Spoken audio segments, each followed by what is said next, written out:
Kiran Bath is a lawyer, poet, and essayist who currently resides in Brooklyn. She has received fellowships and support from Poets House, the Vermont Studio Center, and Brooklyn Poets. She is a Kundiman Fellow and a Tin House alumnus. Kiran's much-anticipated debut, Instructions for Banno, will be out on July 16 with Kelsey Street Press.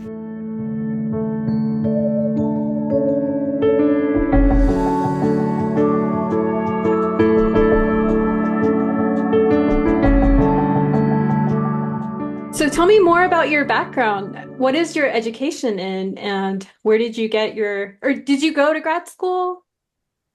So I did, but not for poetry. So my background is that I'm an attorney. I studied law.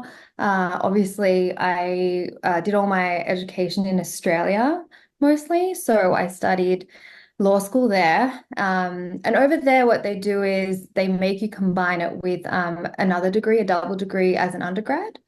So I was like 18 when I started law school. So it's very different to how it works over here. But as a part of my arts discipline, I pursued like things like philosophy and Italian, but my training is very legal. And then in terms of grad school, I did a master's in law and economics. So it's all pretty foreign to the literary world, but yeah. So how did you fall into poetry? That's so interesting. Yeah, I think um, I would say so.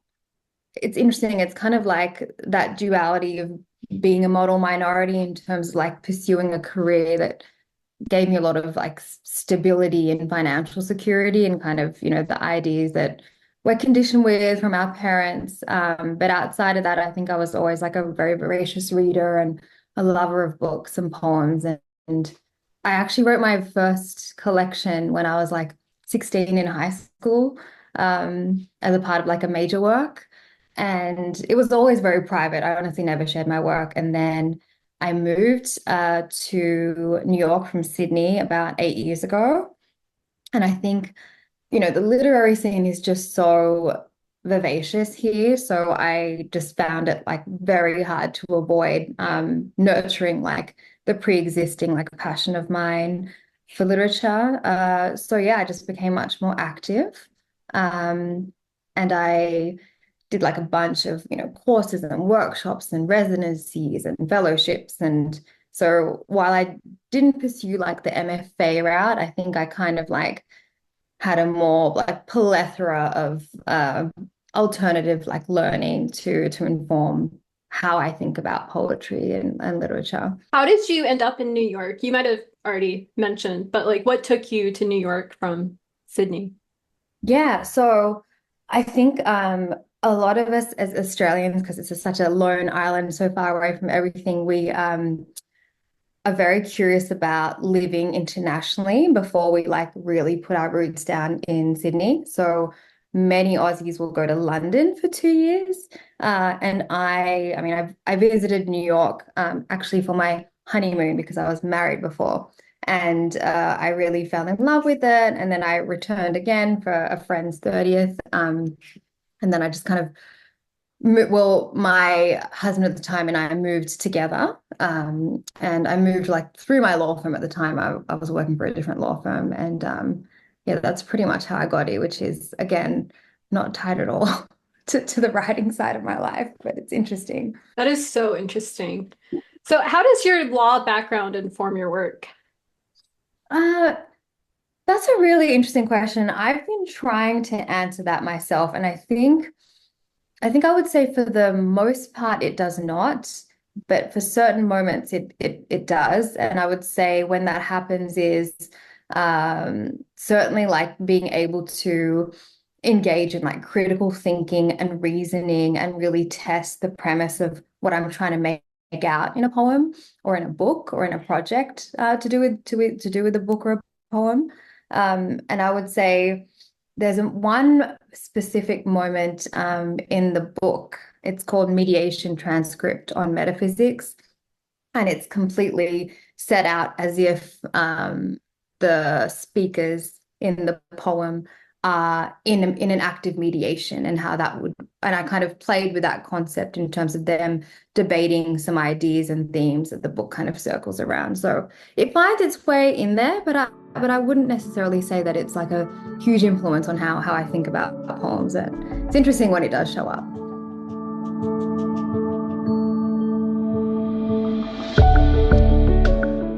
Let's talk about the book. Tell me more about the book and how it came to be.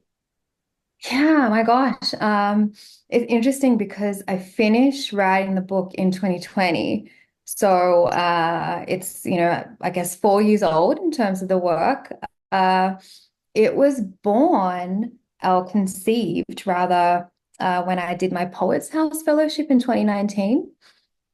And I think like I'd been writing poetry for many, many years before that.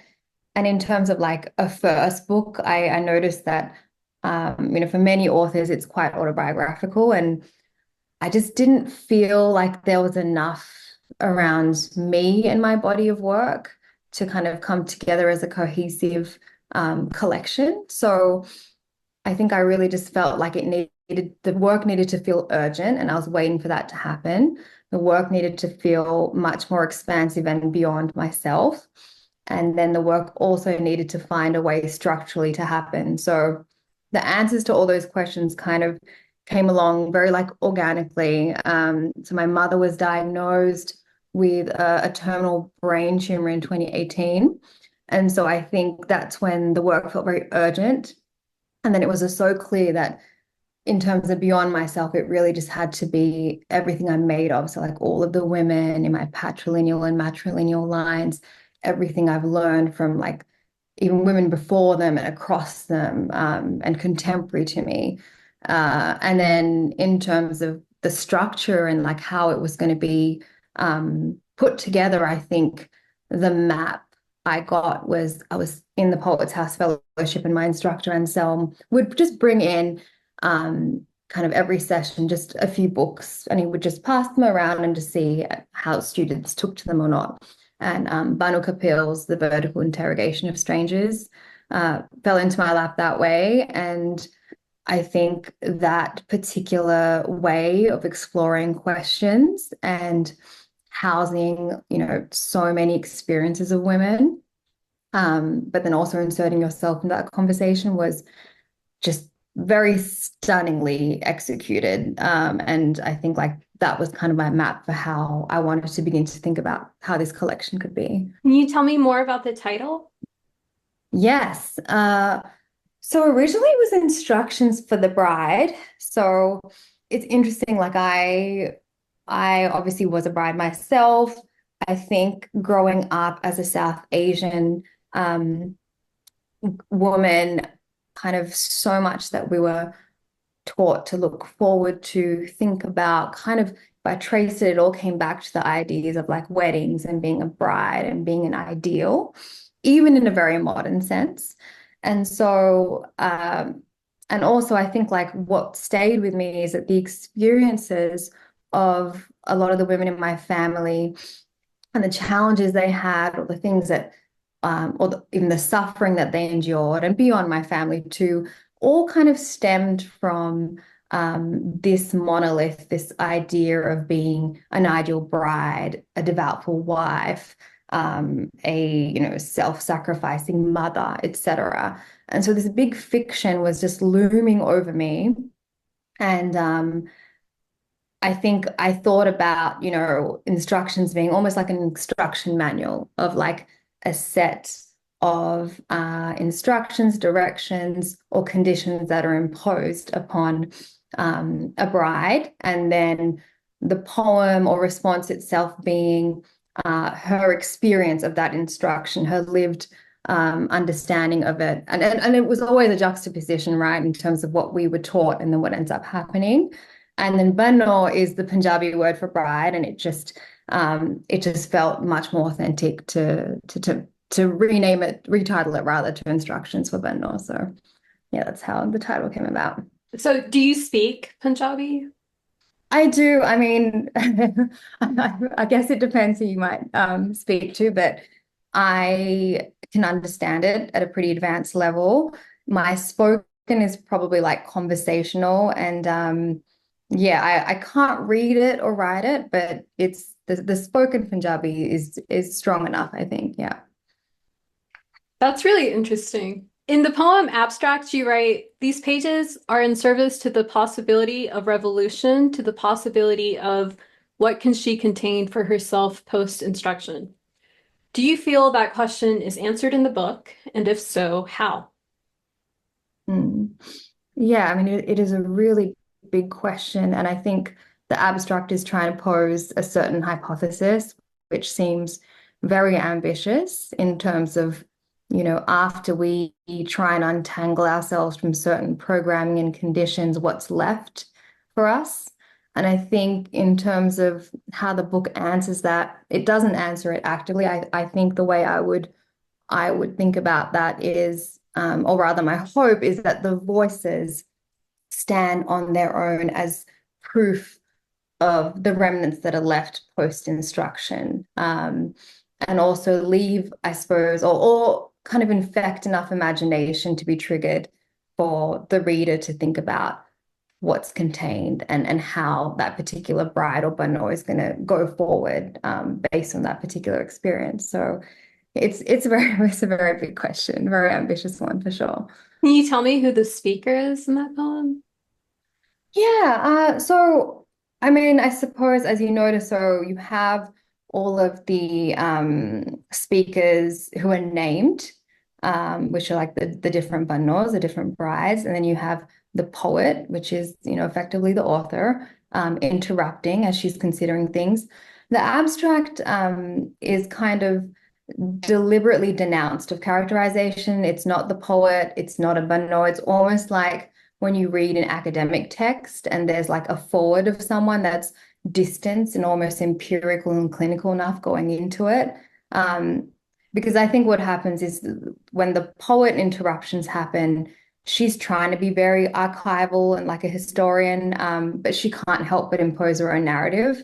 But the abstract is trying to be completely outside of all of that. That's really, really cool. I did catch that. So it was just a question I had because it just feels like all the other poems were so explicit about who was speaking, and that one was just like outside the realm of everything else. So Yeah, definitely, definitely. so you mentioned a lot of locations throughout your writing. You've lived many places. Can you speak a bit about how place informs your work? Yeah, very much so. I think there's two different ways. So I think when I think about like the chronology of my life to date, I've lived in wildly different environments. So like my very early childhood was in India. There's very like vivid and raw and tender and ancestral kind of feelings and memories there. And then most of my life was lived in Sydney, and that's a very new country. It's that real like immigrant experience. It's very, I mean, growing up there in the 90s and 2000s was a very rugged and almost like difficult kind of experience in terms of being a brown person there. And then obviously like my recent 8 years have been in New York after I like kind of finished adulthood. And so there's, I suppose, the relationship of just existing in very, very different environments and the conditions those impose. And then I would say the other relationship I have to place is this idea that the place, time completely changes the place. So for example, if I think of like Chandigarh or Amritsar in Punjab, if I was to go back today, they don't exist in the same way that I experienced them. It's just changed so much, like globalization, capitalism, all of that. Similarly, even with Sydney, I recently went home. And again, I've been here 8 years and I go home like back and forth pretty often, but Sydney is completely different. It's not the Sydney I grew up in. And even New York, if you think about pre-pandemic New York, is very, very different. So there's something really sacred about orienting yourself within the dimension of that time and space reality and thinking about what was happening and then like writing a poem from that place. So it's yeah, I would say it's very surrealist almost when I think about place and time. Do you have a favorite poem in the book? Gosh, that's such a tricky one. Probably the very first poem, which is How to Return. And I would say it's my favorite because it was one of the first, if not second, poems that just came to me. Like it just kind of was flying and it just came right into my body and it was just produced so naturally. And I think it also just speaks to like one of the most intimate parts of my heart. I'm getting very like poetic and melodramatic, but it is one of the most intimate dream spaces I have. So yeah, it's a very precious poem, and there's a lot in there that's just kind of reserved for me and how I think about, relationships between mothers and daughters, and the afterlife as well. So What do you most hope people take away from the book? I think, I mean, I'm pretty kind of open on this in terms of whatever they can take away from it is really like obviously their prerogative, but I suppose like something it's trying to do or prove is this thought that, no matter how free thinking, or progressive or liberal we believe we are as writers, as intellects, as academics, or just as people living in 2024, that we are all subject to a certain or a lot of conditioning, and i.e. programming, and i.e. propaganda. And obviously I discuss one avenue of that in terms of, being a bride and being a South Asian feminine ideal. But really this idea of always compelling ourselves to question or prod at that programming, yeah, is probably something I would hope that gets triggered in readers.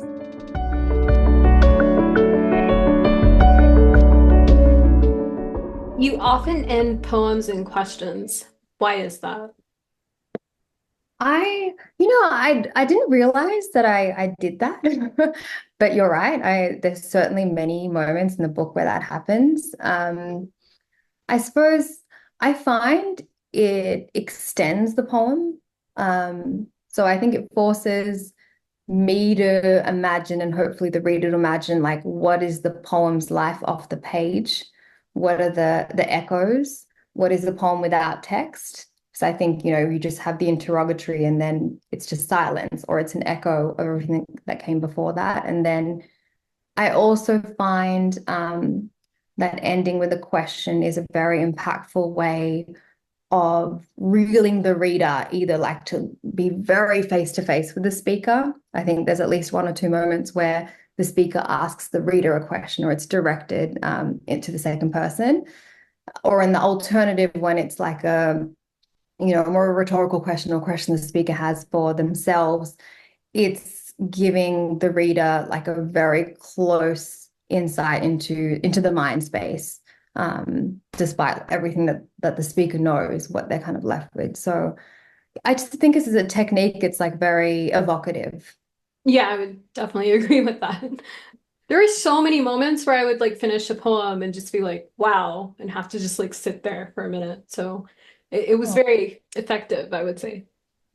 right. Well, I'm happy to hear that rather than causing confusion, which is okay as well, or like just causing a sudden or feeling of incompleteness even. But no, that's nice to hear for sure.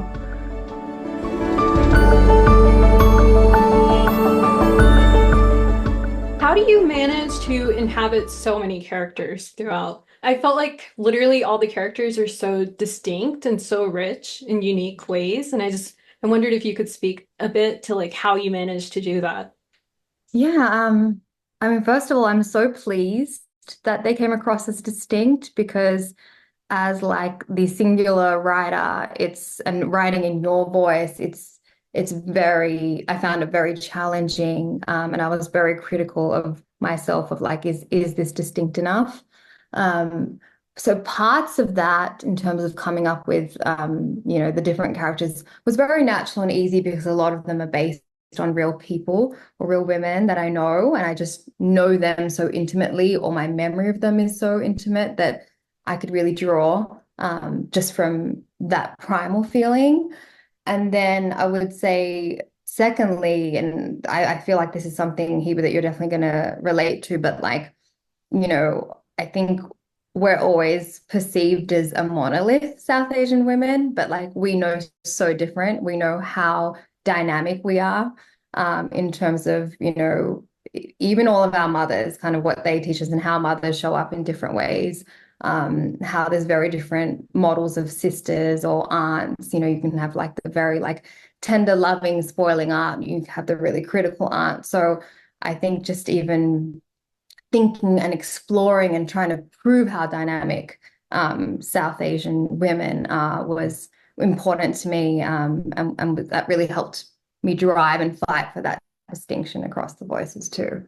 Yeah, no, absolutely. That's beautiful. I love hearing that. Along similar lines, you write, imagine a non-linear lineage. Imagine it. And that was such a powerful moment and such a cool quote. Can you explain that a little bit and what you meant by it? Yeah. So I think it's like the conception of the book and how I think about the book has so much to do with biological lineage in terms of my mother, the mother before her, aunts, sisters, etc. And then there are many moments in the poem when we think about uh, childbearing, whether that's even an option for certain people today or even back then. And so there's the question of that in terms of what happens when a bride or a banno or a woman can't bear children or doesn't want to bear children. Does the line stop there? Like it absolutely shouldn't. So there's that part of imagining what should happen beyond that, and especially even in terms of the world we find ourselves in and what's happening with resources and what's happening with humanity and Palestine, like what are we fighting for ahead of us? So what is the lineage looking like? But another way I thought about it was I'm so in relationship as I wrote it to historical women that I have no biological lineage to contemporary women horizontally, and then even to brides and people and children I think about in the future. So imagining a legacy that encompasses all of that is circular, that goes in all directions and is not bound biologically or by a vertical line. So, I mean, and it's actually really a question, and it's something I'm so interested in understanding from readers of when they read that, what does that mean to them, or what could that mean? And I would love to put you on the spot and ask you kind of if you had any immediate impressions or reactions or understandings of it for yourself. Ooh, I don't know. It's been a while since I read it, and I've had such a long week, but man, it's one of those books that I was immediately like, I have to read this again. Yeah, there's a But lot I'll there. get back to you on that if you want me Yes, to. please do. I'd love that. I'd love that. Hey, you write, they have found them ruins and ruins of goddesses black as night, who made the poets and painters see white. That was another really powerful moment. You often write about blackness, and night. What is your relationship to those themes? Yeah.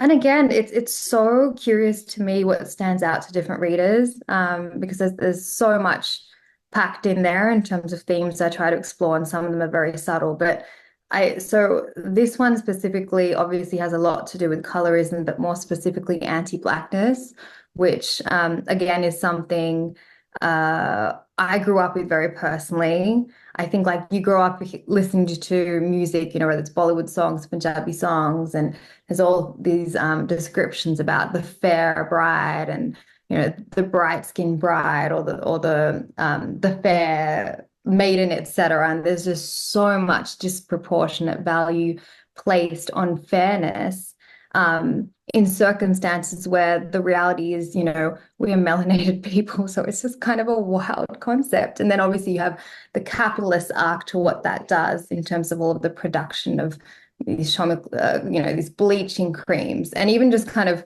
I had memories of going to weddings in India when I was 13 and us going to the beautician, and a whole part of the getting ready was having actual bleach all over our, arms everywhere and for the bride before she's presented. And there's such an assumption of goodness and purity on whiteness. And then there's such a projection of evil, or I suppose a lack of value, or low gradedness on darkness.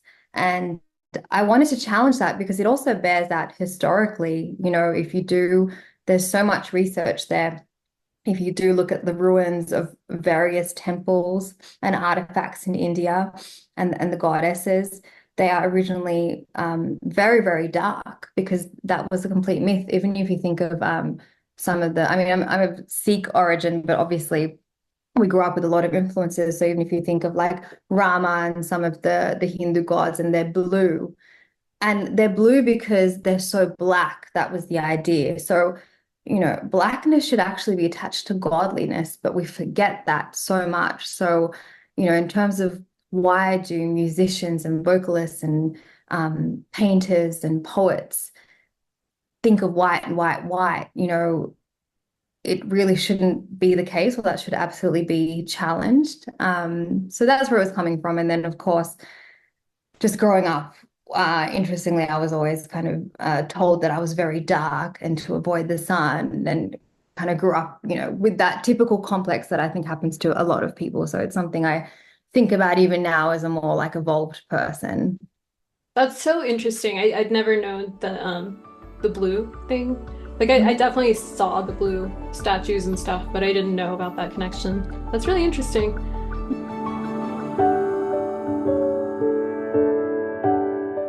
Can you give our viewers a prompt based on the book? Yes. So let's see. I would say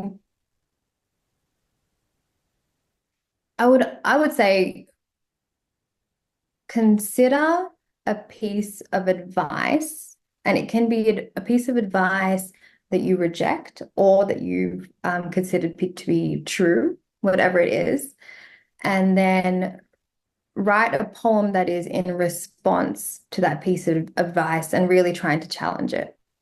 And it can be in the form of instructions, or it can be form of a memory. It can be in the form of a list poem, like whatever form you choose. But I think that's probably the lowest hanging fruit in terms of reading the book, and thinking about a poem that you could create in pursuit of what the book tries to do.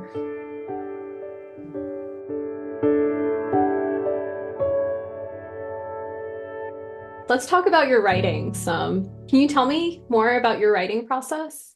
Yeah, it's interesting because I think, like, as an attorney for like most of my waking life, I'm very like exhausted and overly communicating all the time, and like writing very, very like clearly and technically. So I think when I write for pleasure, and when I write poems or essays or fiction or whatever it is, poems in particular, I think at their best, the writing process is very like sonic and rhythmic and obsessive.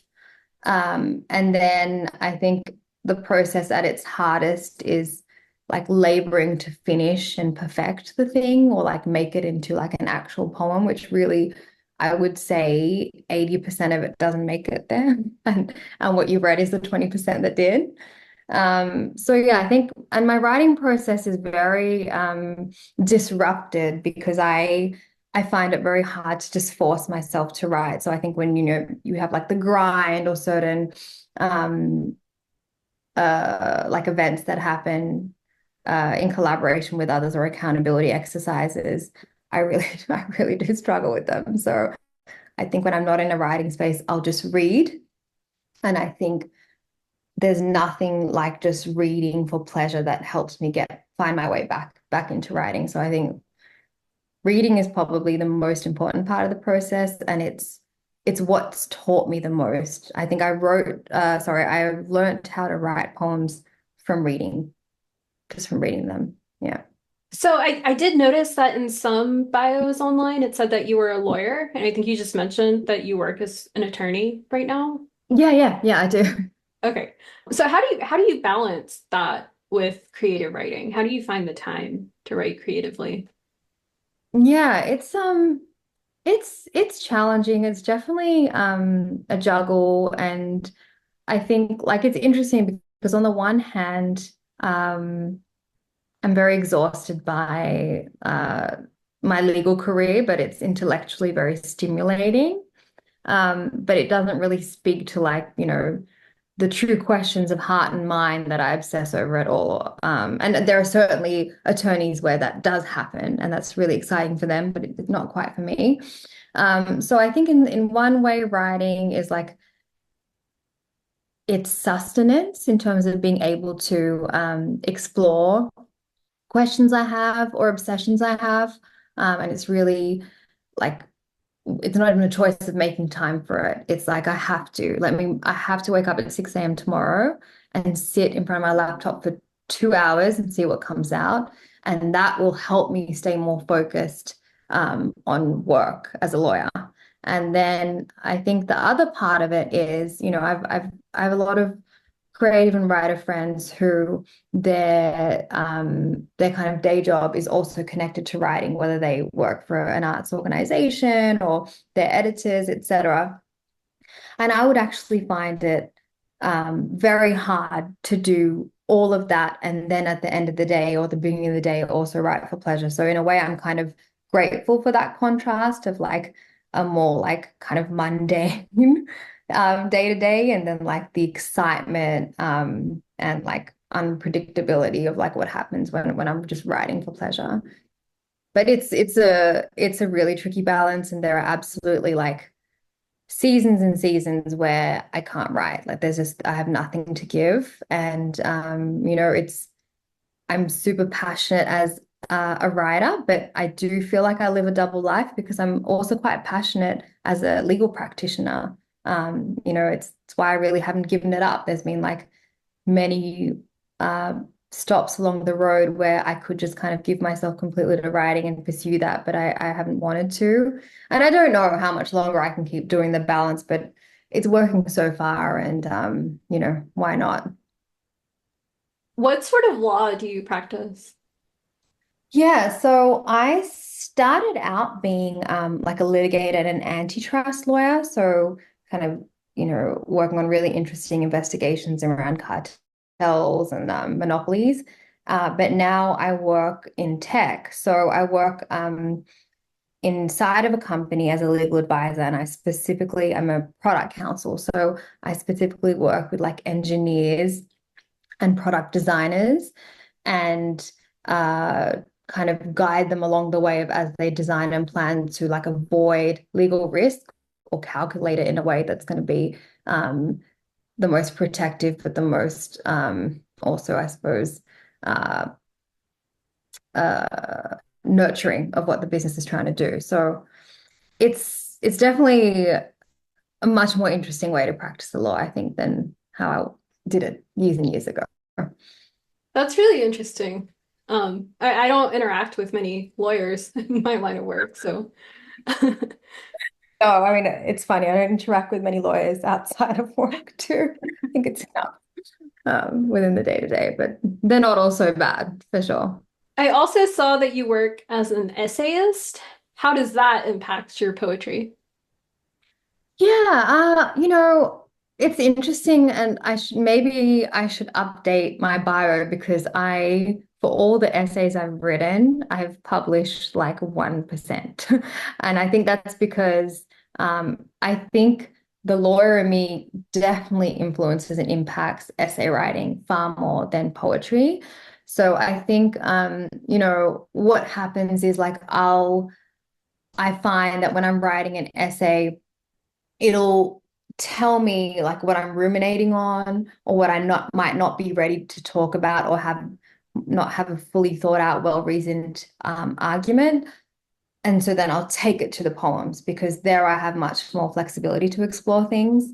Um, but I think, I mean, I have, I don't know, like one or two books worth of essays that will probably just never see the light of day. Or maybe they will one day, but I really do enjoy that. But it's like it's an even more private exercise than poetry is, interestingly, because I think for other people you might assume it'd be the reverse, but I think I just hold myself to such a weird standard because of my day-to-day as a lawyer around it.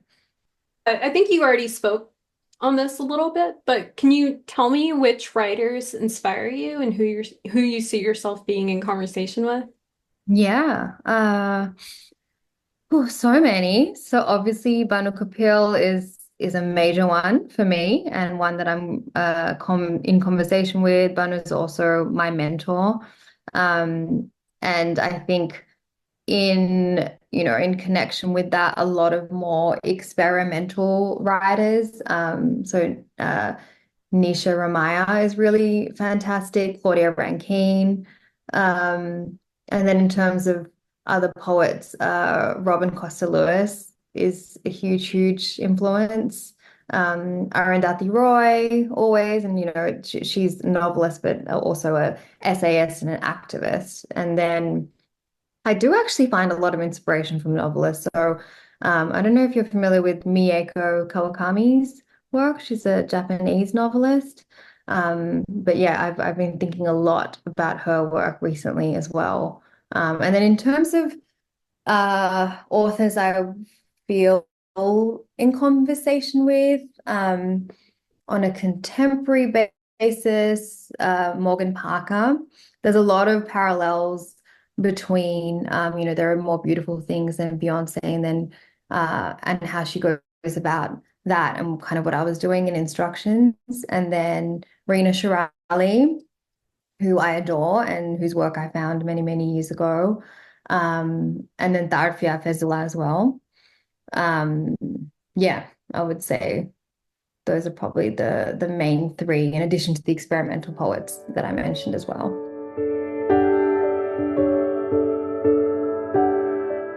Going back to your writing process now, what are your best strategies for revision? Uh, yeah. Uh, let's see. So I think having trusted readers, number one, is like super important. And that can be anyone. It can be a sibling, it can be a friend. I find that it's really useful to have one very harsh reader, like reliably harsh, that is not a poet or that is not in the same genre as you, or maybe they're not even a writer at all. I think for me, that gives me like the distance I need in terms of a reader and just lets me test a lot of things based on what they're reading and understanding or not understanding. Another revision strategy would be I like to like pretend that I have a reading tonight or tomorrow and like what will I read and then reading it aloud. And that also like kind of forces me into a much more critical space that also then like criticizes the performance of the poem, even though I'm not really a performance poet. I think it's still really helpful. Um, and then I think the last thing would be like understanding, and this takes years and years and years, but understanding your relationship to your instincts around writing. So I'm really fostering your own trust. So you might receive criticism, and I think all of us, it's pretty like the knee-jerk reaction is to balk at criticism or to feel a little bit dissuaded by it. But I think you get better at receiving criticism, but also to know when to reject criticism and say, you know what, no, I need to follow that line, or I need to hold on to that part. I think like finding that trust in yourself just takes many years, but it's super important as a revision tactic as well. Speaking of criticism, can you talk a bit about your submission process for this book? Yeah. So I finished it. I started writing it in 2019, early 2019. I finished it about 2 years later at the end of 2020. And for the first year, I just sat on it because it took everything out of me. It was a deeply personal book. Um, and my mother passed away in the middle of 2020. So there was just way too much grief to even process, to think about that. But then I was speaking a lot to Banu about the book, and she was one of the first people that read it. And it kind of made a lot of sense because the book that gave me the map for it being in the vertical interrogation of strangers was published by Kelsey Street Press.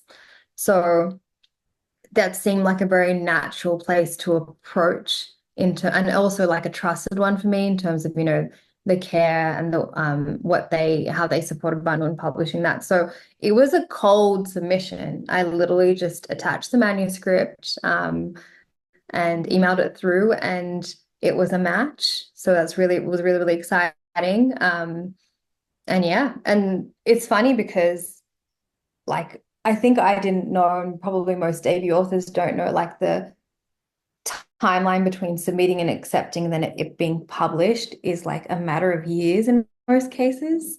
You feel like, okay, cool, it's going to be published now, but no, it's like years and years, and then you start criticizing your own work during that like year process as well. So, but no, it's that. I think I feel really fortunate. I feel like I got really lucky in like choosing the home that I wanted the most and it kind of aligning. Yeah.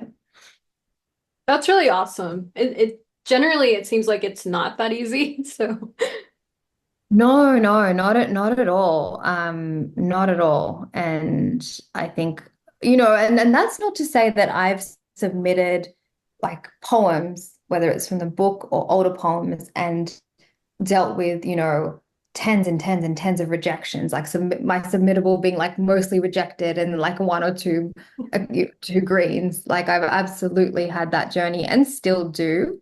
But it was all the more wonderful that in terms of the manuscript, I didn't really have to go through that because I think, having a manuscript kind of being like a whole body of work, not making it, that would probably affect me a lot more in terms of believing in the project. And it's probably something that you have to cultivate a lot, and I need to be prepared for in the future as well, obviously. how do you currently deal with rejection? I Yeah, you know what? I think when I was a baby poet, it was very emotional, and I think as an overly confident lawyer, it wasn't, okay, there must be like something super wrong with the poem. It was kind of like, well, we're just not the right fit. Whereas now it really is feedback. It is, okay, this poem is either not ready or there's more to be done here, or this is not the right place or time for it. So I've got a much more like healthy relationship, and I'm happy to be so transparent and and talk about like that's quite embarrassing to admit, like how in the very beginning, like you're very emotional, you get a rejection, you might even cry over it because you put your heart and soul in it. And now I think it's just a confidence in not the poem itself, but in just like you showing up for the work and just congratulating yourself on that. And in terms of, what you read and what makes it into journals and books, that's not a measure. That really cannot be a measure of success. And I think what's borne that out even more is as I've done lots of workshops, attended readings, even friends of mine, the amount of fantastic, brilliant writers I know who their work is not published or they receive rejections themselves. That's why I'm like, well, no, it's such a host of like stars aligning, like for something to be accepted that, you really have to look beyond that in terms of how to measure the success of the work and yourself.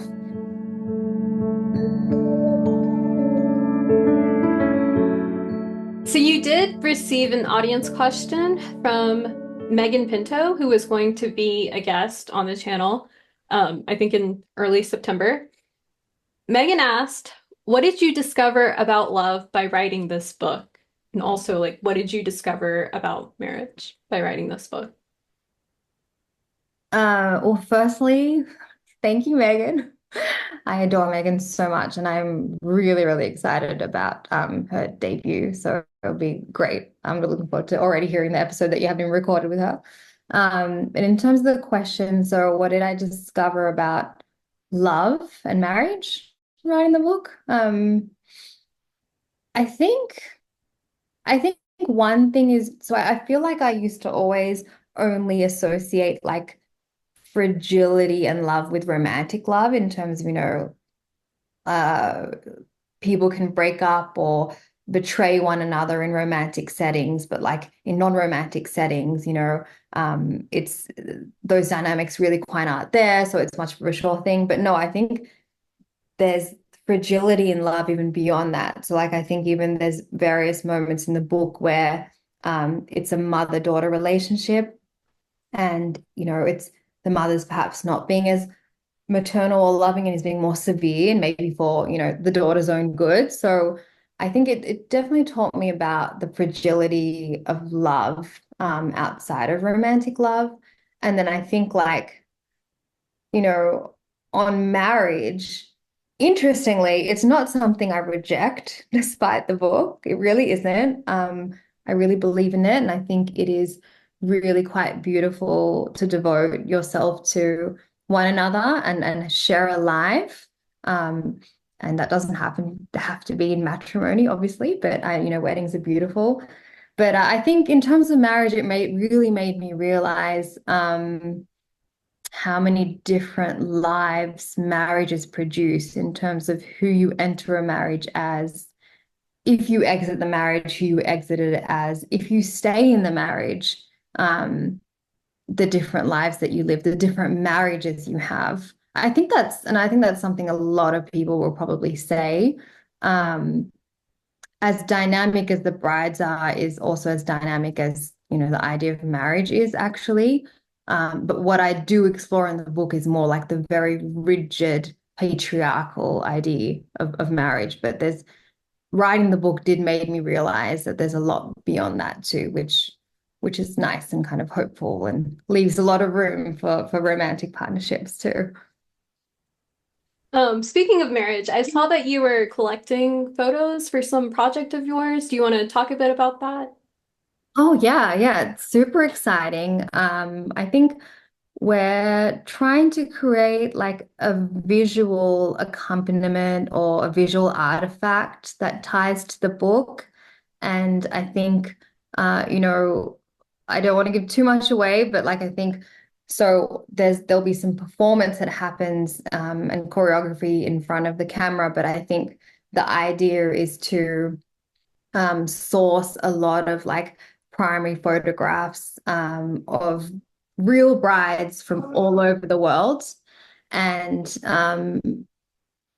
find a way for them to be included and like superimposed into the visual as well, because that really is the project of the book, is to be that expansive. And I think it'll also be a really nice way of like real time documenting how different brides connected to the book. I mean, I have a lot of friends and family and relatives who are obviously married, and yeah, it's a very, very, very broad portrait. So I'm just thinking about how that portrait can be translated in like a 2 to 3 minute film that also touches on the themes of books.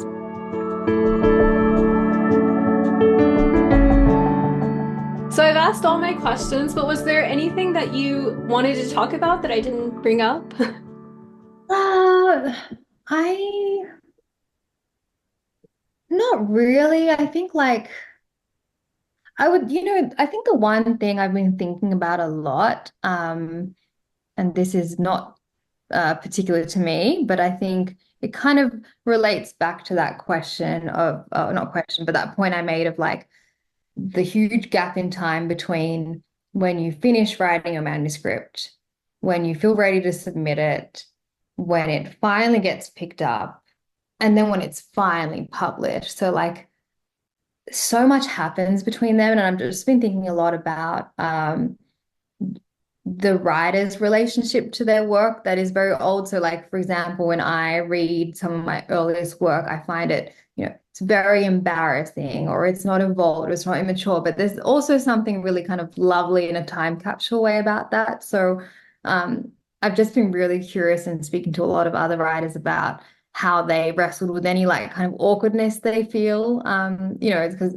I think you have a lot of writers who have books published now and they're asked about it, and it's like, well, I've kind of moved on or I've changed. So just finding access back to that. And, with me as well, it's kind of like I'm now 20, I'm now 4 years post losing my mother. So the grief that kind of I have to swim through to finish that book is more distant. I'm also like years and years and years away from being a bride, right? Like that feels like a past life too. So I think like just sitting and reflecting on all that is actually not discussed enough. And I feel like I would definitely encourage it. And I'm trying to encourage myself as well to like think about that gap. That's really interesting. Yeah, no, it really isn't discussed enough, and it really should be. And you are expected to be so enthusiastic and, completely living and breathing that work, despite any like modern relationship you have to it. And, I think there is a way of getting yourself back into that mode. I think even I've been like, gosh, all my events are about to kick off. I need to like be with the book and be present with it and be present in what it's talking about, because it really does come across when you're disconnected. And luckily I feel very connected to it, but it's like I said, it's taken some cultivating and reflecting. So I hope it's a smooth transition for you too when your time comes. But that's really exciting. Congratulations. Thank you. And thank you so much for this whole thing. This is amazing. And again, I really, really enjoyed your book. Thank you. Thank you so much for having me. And yeah, this was awesome. I hope you have a very successful launch. I will tag you and everything, and I will see you later. Yeah, definitely. See you. Thank you again.